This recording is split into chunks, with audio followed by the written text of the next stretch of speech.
Hey, I'm Dawn Marie Solis with Neuro Awesome Life, and I am here with Brooke Ward, who is a neurodivergent therapist, which makes me so happy in so many ways. One, to be willing to be public and out as a healthcare professional, as a neurodivergent human. Thank you so much for doing that. And you and I have been just getting to know each other and getting really excited because we can be like unmasked and totally our neurodivergent selves.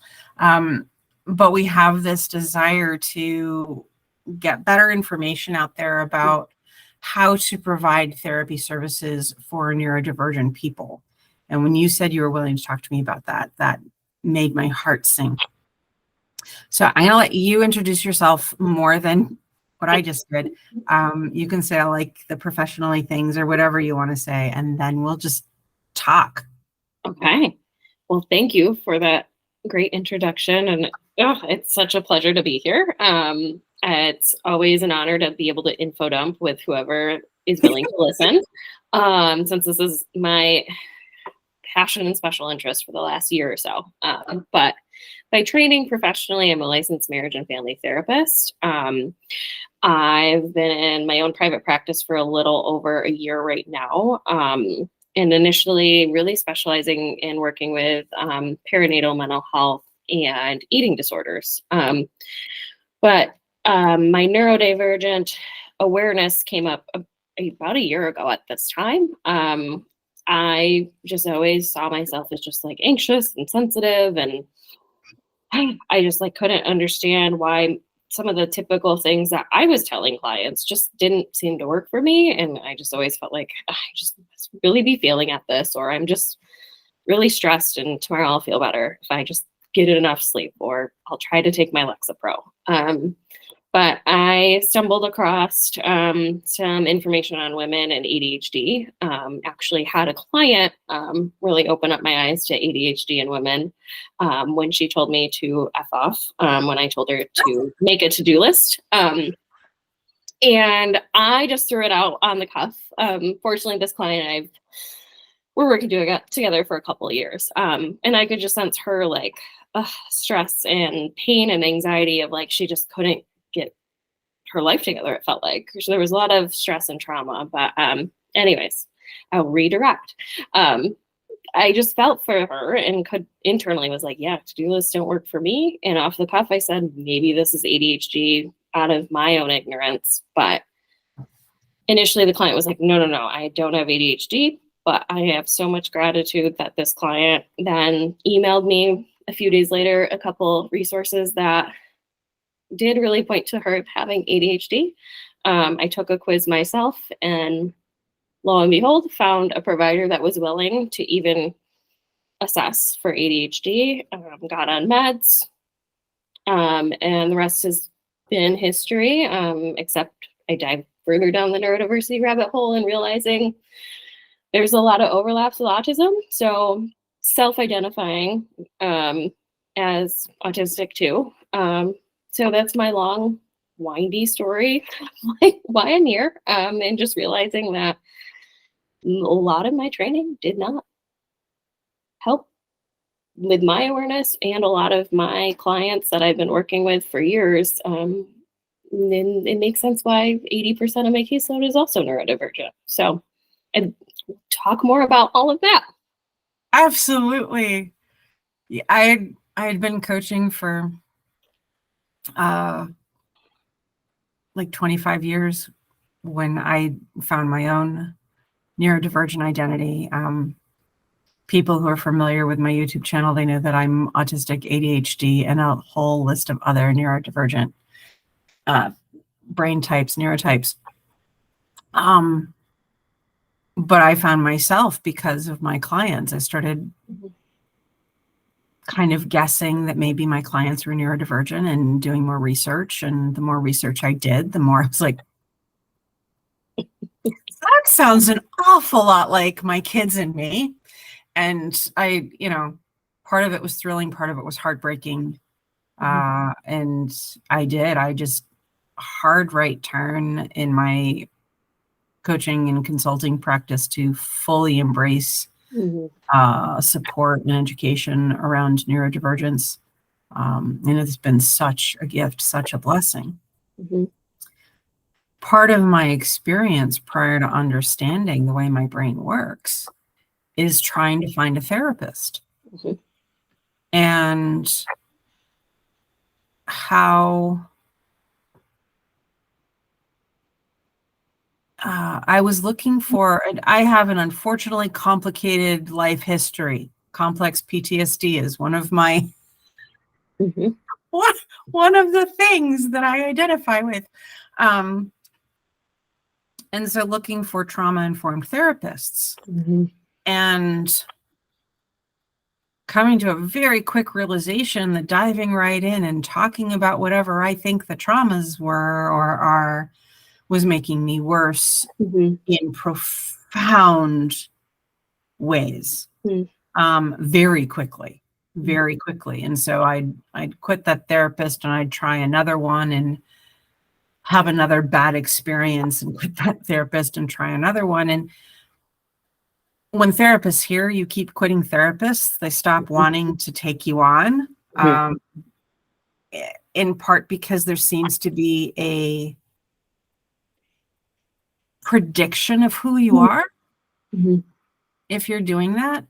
But there also seems to be, at least in my experience, whether it's therapists or doctors, kind of the medical world, they have the knowledge and I don't. And that got exponentially true as soon as I started telling people I'm autistic. That seemed to bring with it the belief that I couldn't tell people about my experience, that autism and diminished intellectual capacity were one and the same thing.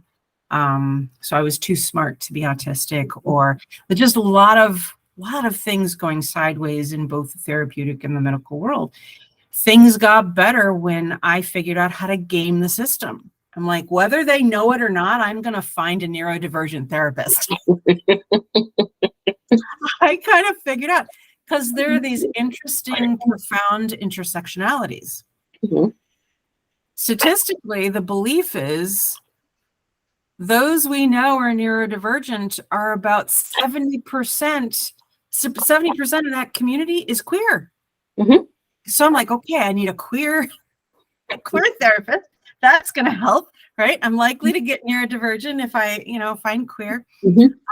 There's an interesting percentage that are alternatively spiritual or not spiritual. So I'm going to look for one or both of those, regardless of my own beliefs, right? If I'm looking for a neurodivergent therapist who might be willing to think differently with me, like I had some things, and I had these check boxes, and I found somebody who I just work so well with.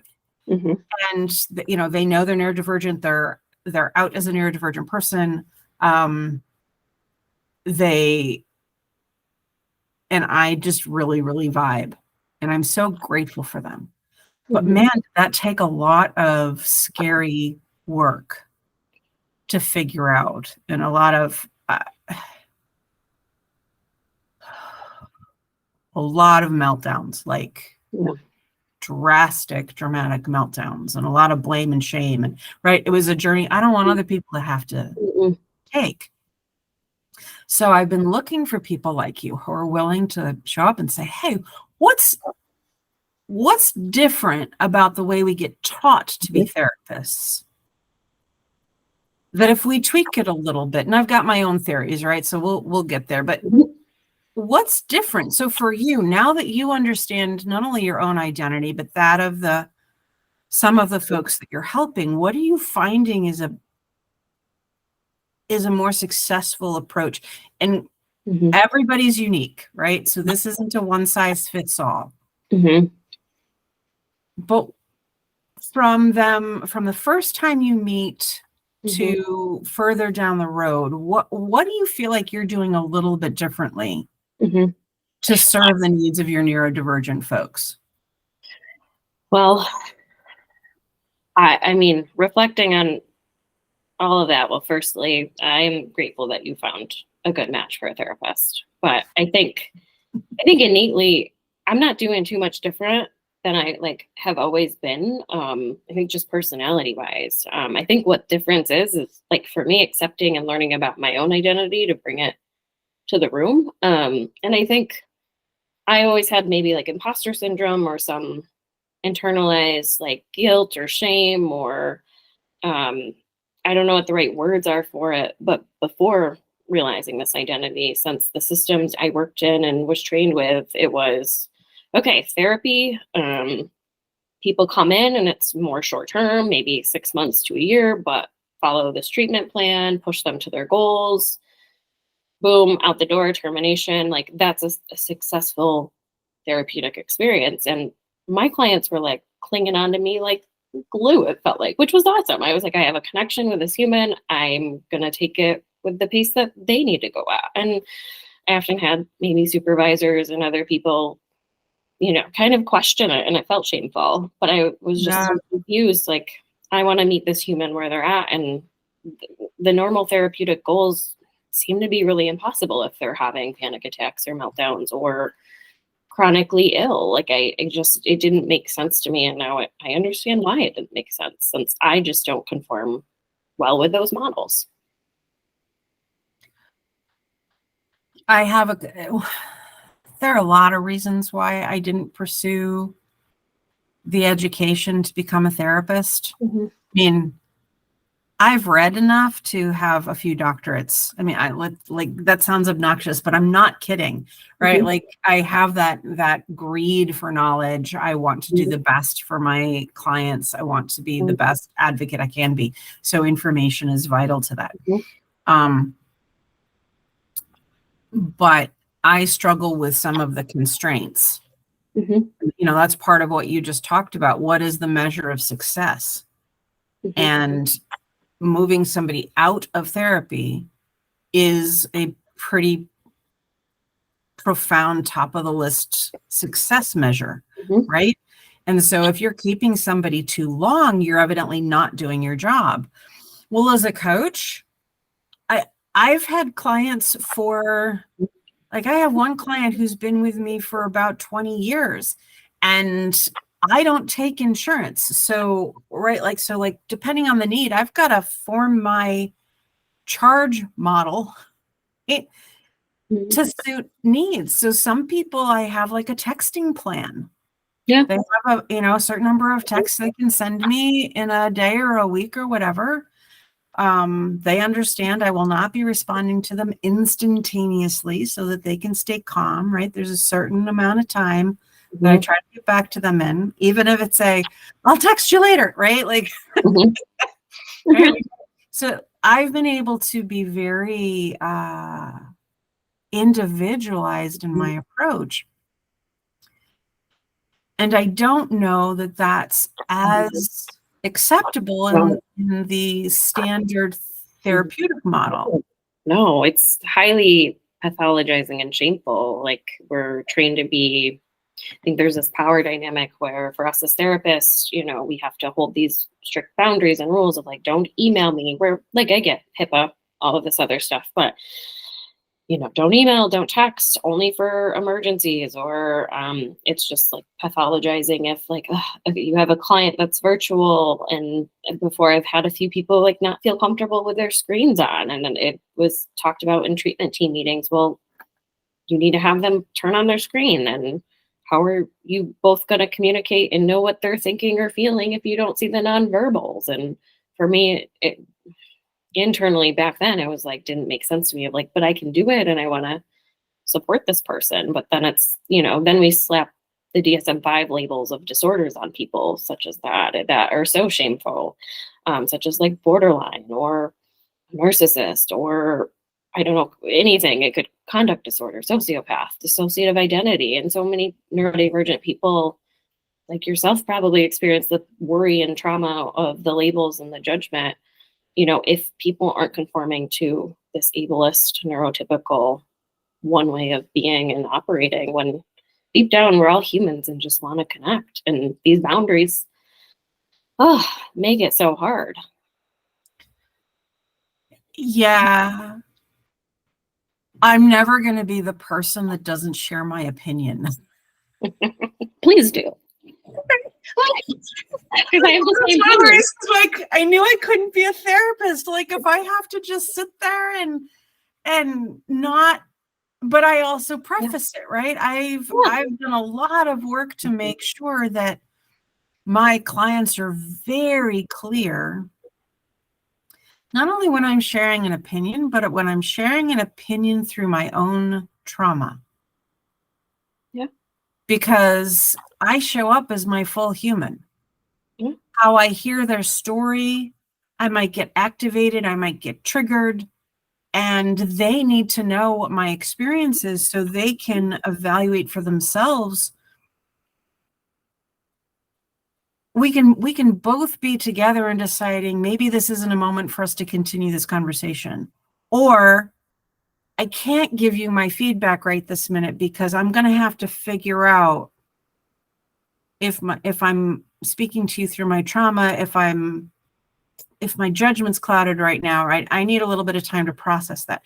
And the way I bring clients in is with a lot of information about what it is to work with me, because I may not be the right person for them, right? Mm-hmm. Every time I sat down in a therapist chair, they didn't want me questioning them. Yeah. It seemed like Mm-hmm. they seemed to feel like I wouldn't possibly have enough knowledge to even ask the right questions. Yeah. Mm-hmm. Or I'd get in trouble for not talking. I can go situationally mute. Mm. The third therapist that I tried, I'm like, if I have to speak this laundry list of traumas one more time, I don't even know if I can go. So I wrote it all down and I came prepared, right? And I handed my piece of paper over and she got mad at me. And she said, no, I'm not reading that. You're going to talk to me. And if you're not going to talk to me, you're not taking therapy seriously and you can just leave. Well, like, where's the door? Right? And I'm obedient, right? My sweet little autistic brain is like, okay, these are the rules, right? And so trying to comply, I didn't know how to advocate for myself. I didn't know at the time I was autistic or ADHD or any of those things, right? I didn't. And I would go out to my car and melt down. Like every therapy session, I'd be screaming, crying, and potentially hitting myself in the head in the car for sometimes up to 2 hours. Like I left one therapy session and for 2 hours, I was just bawling in the car. And I'm like, I don't know who thought I should go to therapy, but this isn't working. Mm-hmm. And gratefully, I had the strength to figure it out. And, enough because I'd done emotional intelligence was my background. Mm-hmm.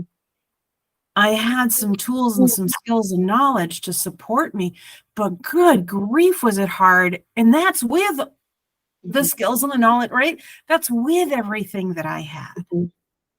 So folks who don't have that stuff, I mean, I can imagine not even wanting to like pick up the phone, because they'll hear stories from other people. Oh, I had to go through like 5 therapists before I found somebody I liked. Like, forget it. No, not doing it. Social anxiety, all of the things, right? Mm-hmm. Not doing it. Mm-hmm. Mm-hmm. What would you suggest to your fellow therapists to make the approach more neuroaffirming? Oh, I wish it was simple. I think like I always use the term of like, we have to unlearn a lot.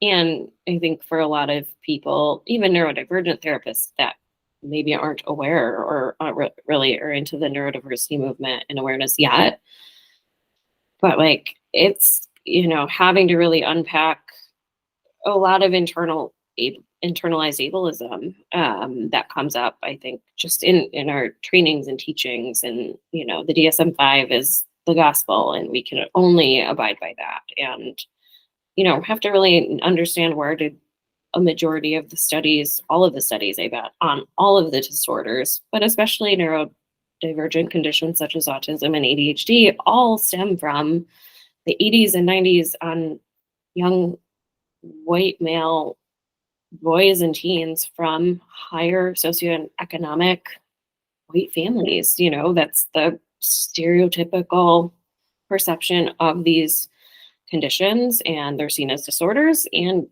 there's not any training really done. I did not receive any formal awareness or training besides maybe a 5-minute spiel in a grad school class. But definitely not understanding what it looks like for women and the LGBTQ plus population and minorities and others that don't, identify as cisgender heterosexual individuals. So it's like a huge onion, but I think it's just the first, I guess, small piece of advice is just trying to shift our perspective and see the client as the expert in their own life and be curious, not judgmental. I love that. A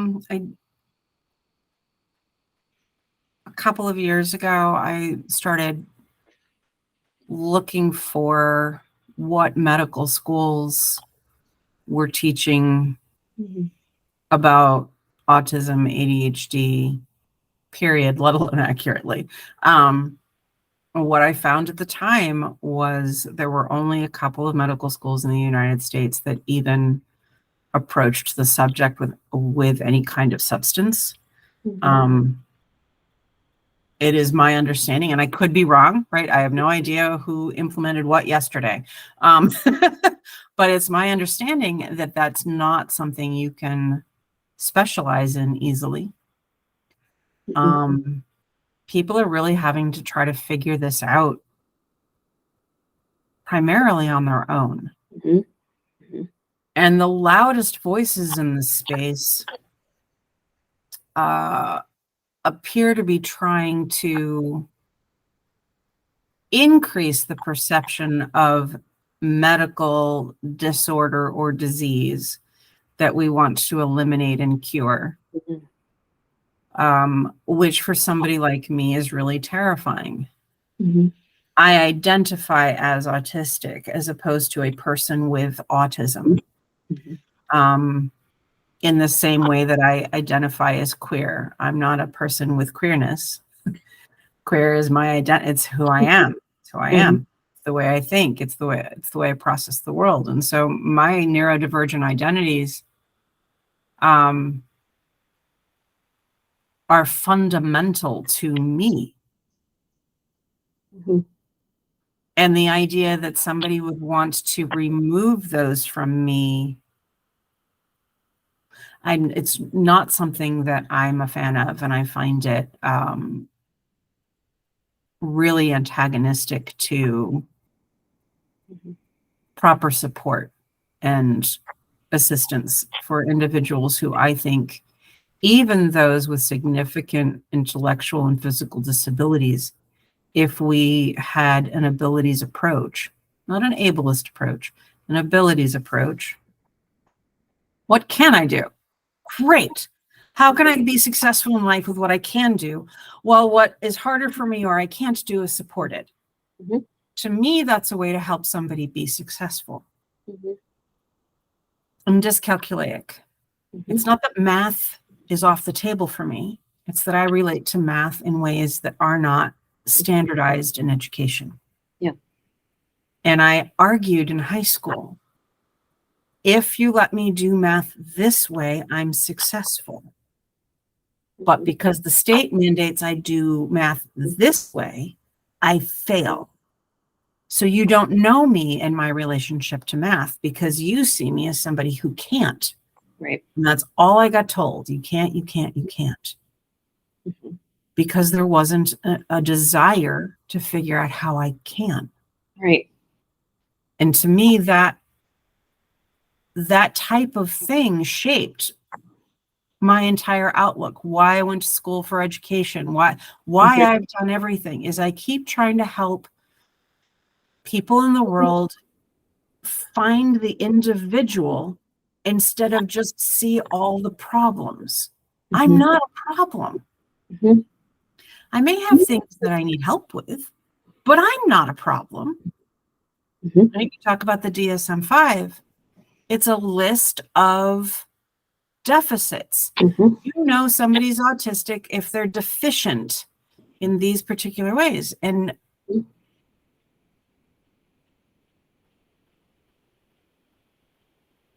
it's not that we should abandon what a person finds challenging, but I'm not sure we know how to help somebody if we don't figure out where their strengths are. And that's, for me, one of the first things that goes wrong in standard talk therapy is we ask what the problem is first instead of who are you? Because if I don't know who you are, how will I ever know how to help you? If I don't know how you learn, how you process information, whether you're more comfortable verbally or in written communication, or Yeah. And especially if a lot of neurodivergent folks don't have language, like dysgraphia, dyscalculia, I guarantee I am somewhere in that realm as well. You know, failing trig 3 times and you can throw 17 tutors at me, but all the tutors are taught in one way. Right. And it's, you know, if you have A's in all the other classes, you're just, you know, lazy. You can't get it. You're getting all these shameful messages, even indirectly. Even if people don't mean to give you that, it is just the constant re-traumatization of, I can't do it. I can't do it. Just like I keep going to therapists and it's not helping. This is supposed to help. And, you know, I think with my training as a family therapist, we were trained in systems therapy. So you know, I'm very fortunate that my training was much more relational rather than highly clinical. Just if this is the disorder, then do CBT. This was much more of, you need to know the whole picture, the whole story, the whole family before making recommendations. And I really aligned with that. But still, again, lack of deeper training in the neurodiversity lens. And I really hope that that's the shift that all programs go to. But it's just impossible if we can't know what a person needs, or we don't have the tools to say, I think you are, this might be a problem that you're struggling with, such as alexithymia or interception, or other words that I feel grateful I have now an whole dissertation I bet I could make on all of this just through podcast.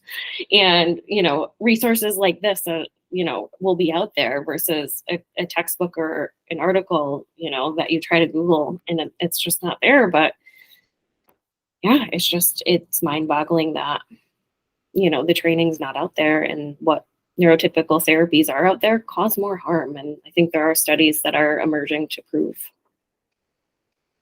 that none of this is helping. It's making it worse. Yeah. And that's not to say that any therapist is like consciously, like, I mean, the therapists are doing what they're trained to do with their whole hearts engaged. And, you know, likely going home at night and crying in their tea because like I'm trying everything I've been taught to do and so-and-so's not getting better, they're getting worse. And I don't like there's burnout, there's depression in therapists. Like it's and it becomes toxic. And I do believe, and I genuinely hope people coming into this helping field are doing it in a genuine, valued way. But yeah, working in, I worked in higher levels of care with eating disorders, and there's just so much burnout and fear and worry, but that trickled into a lot of, again, projection and shamefulness and stigmas around maybe some eating disorder folks that would relapse and need a higher level of care of like residential and inpatient treatment. But it would, you know, be almost, you know, like just like a or a joke of like, oh, they're back again. And I just felt so hopeless and helpless too. But it was like something here is missing the mark if so many people are struggling to this degree. Eating disorders are pretty common amongst the neurodivergent community. And, you know, I know, having struggled for about 20 years with a series of what would have been labeled eating disorders, I didn't come from, I mean, I definitely didn't see myself properly, but it was an interesting dichotomy because I technically did, but other people told me my body wasn't right. And so, little child through adulthood, I would look at myself and go, well, they think my body's not right, so evidently it's not. Where my most natural self didn't agree. Yeah. And my trying out different eating disorders was my attempt to fit into the societal expectation for my body. I was, I don't know, in my late 30s when I realized, oh, I'm just Scottish.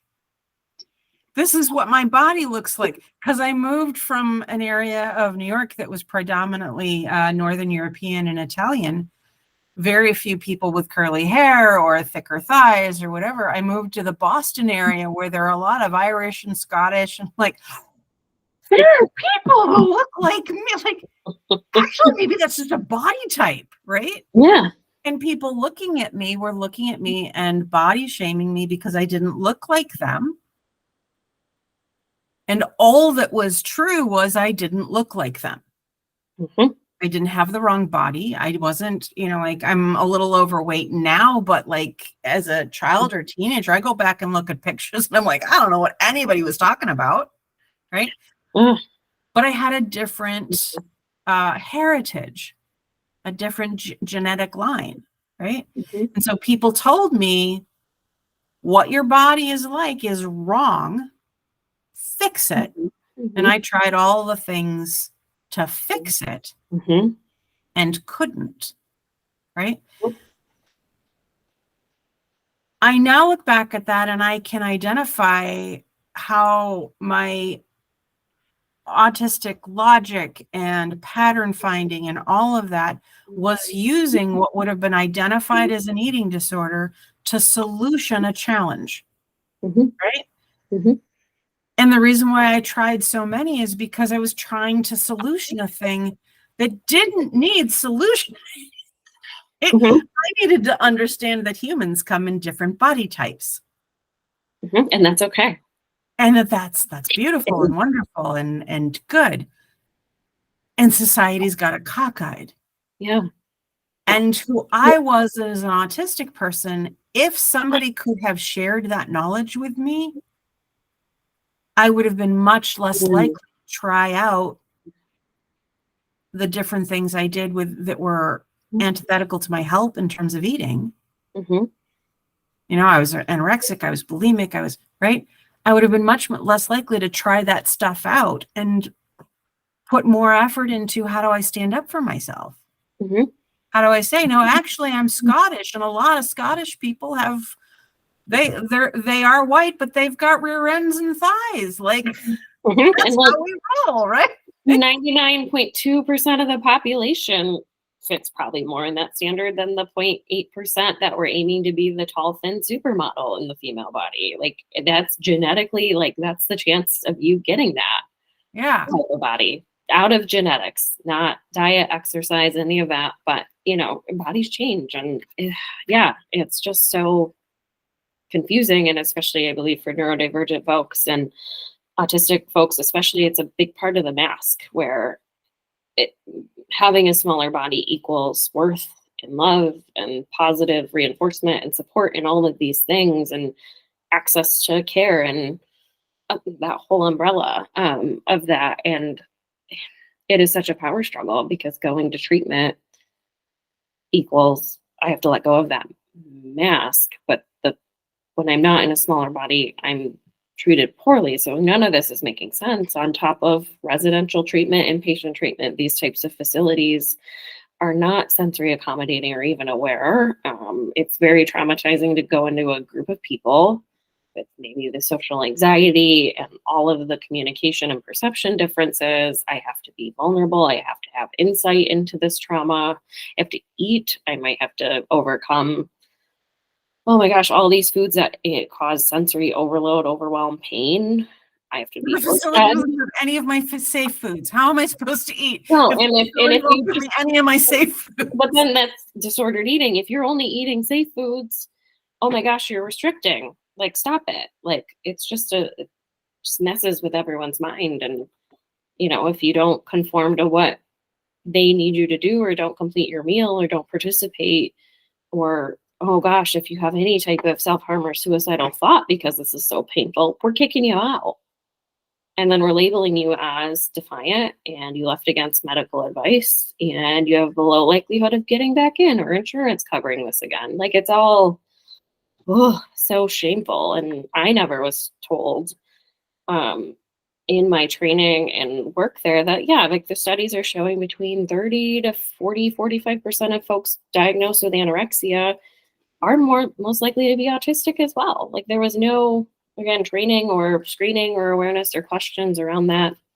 And even currently talking to other fellow eating disorder clinicians, it's just not, it's not even a thought to assess for that.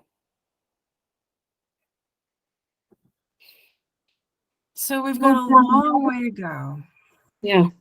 Long way to go. We're just cracking the door to better knowledge and understanding.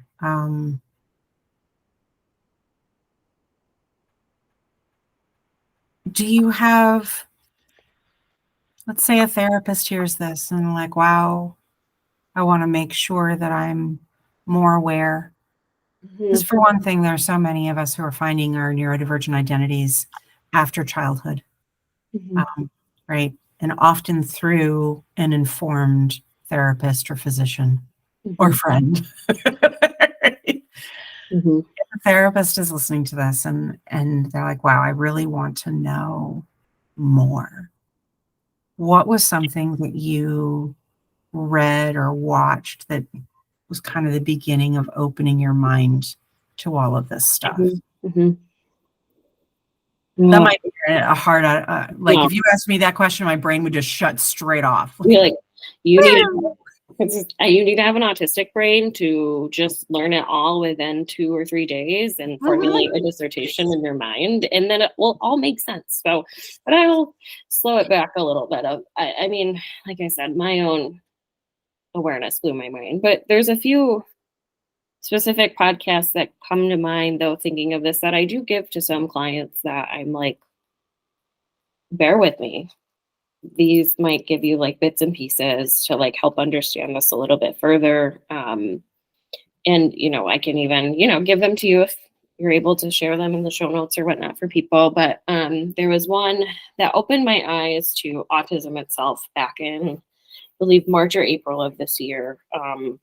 Since, you know, I do see a lot of teens and kiddos that, you know, get this massive list of diagnoses of anxiety, conduct disorder, bipolar, like all of these, again, terrible, you know, shaming labels. It was from Neurodiverse Love, and I believe the host names are Mona Kay, and her co-host was Greg Fuqua, which are very neurodivergent informed, neurodivergent themselves, I believe. But they talk about the statistics and maybe the background and why is all of a sudden autism exploding in numbers, and unpacks and dispels a lot of the stigmas and myths, as we kind of covered here too. But that was one that opened my eyes. And then one specifically on eating disorders on the Neurodivergent Women podcast. And then the third one I did here was on Glennon Doyle's podcast, We Can Do Hard Things. And Katherine May went on there and talked a lot about, similar to your story, women and the shame and trying to seek a diagnosis formally, and, you know, labeling her as like, you're this amazing writer, like you don't have an intellectual disability. So no, we're not even, you know, really gonna even assess for it, or in her own meltdown and everything, and struggling her whole life. But those are the three coming to mind that really like open my eyes, and I do share with clients that seem to be very receptive. I just think anything that, trying to be a careful reader with neurodiversity, affirming resources, like just trying to do your own search, because unfortunately there's not a lot of great places to go. That is one concise way of learning about this. I think we're starting to get there. Whatever criticism we all want to throw at social media, it's given us the opportunity to find one another. There are wonderful neurodivergent TikTokers and people who create reels on Facebook and stuff like that. I think one of the things that we all need to be aware of is that good information is hard to come by. And if a neurodivergent person is talking and sharing their experience, that's their experience. And you might relate to it, but if you don't relate to it, it doesn't mean anything, but you don't relate to it. Right. There's a saying, if you've met an autistic person, you've met one autistic person, and you can repeat that same thing for ADHD, dyslexia, anything like that, because every human being is unique. Yeah. There are some things that appear to be the functions of an autistic mind, not the dysfunctions, the functions, the way they work, right? Autistic people notice patterns. Now, what we do with that noticing can be very different. It may feel uncomfortable. It may feel really wonderful, right? We get told that, autistic children line up their toys, and somebody may be like, well, I didn't line up my toys, so I must not be autistic. That's one expression of a joy of order, right? So I was talking to a client. She's autistic. I'm autistic. She was all happy because all of her DVDs are alphabeticalized, right? And I'm also dyslexic, so I would never put things in alphabetical order. I would put things in like genre order, from what I'm most likely to watch to what I'm least likely to watch. I've had no less than 5 people, literally 5 people, come into my kitchen and start rearranging it on me because they're trying to be helpful. Please don't touch my stuff. It's actually very organized. It's organized for me. Yeah. My brain is to me. Yep. My ADHD just, I am jealous if I have a little bit more of the autistic traits of the organization and patterns, where it is a dumpster fire, but it's such an organized dumpster fire in my life where there's piles of things, and my poor husband. But like, if he asks me for where is this one sweatshirt? And I'm like, it's in that pile upstairs next to the hamper. And like, it's under this like blanket, and it's right there, and it's clean. And he's just like, but we couldn't put it in its home. I'm like, nothing has homes in our, there's no organization. It's whatever the flavor of the day is with my brain. So I've taught a lot of people about object constancy and object permanence and the inability to put things away. Because depending on how permanent and consistent you think things are, or your brain does, you may not be conscious of this, you may not be able to put something someplace where you then can't see it. Right. Because your brain believes it has left the universe. It has been sucked into an alternate dimension.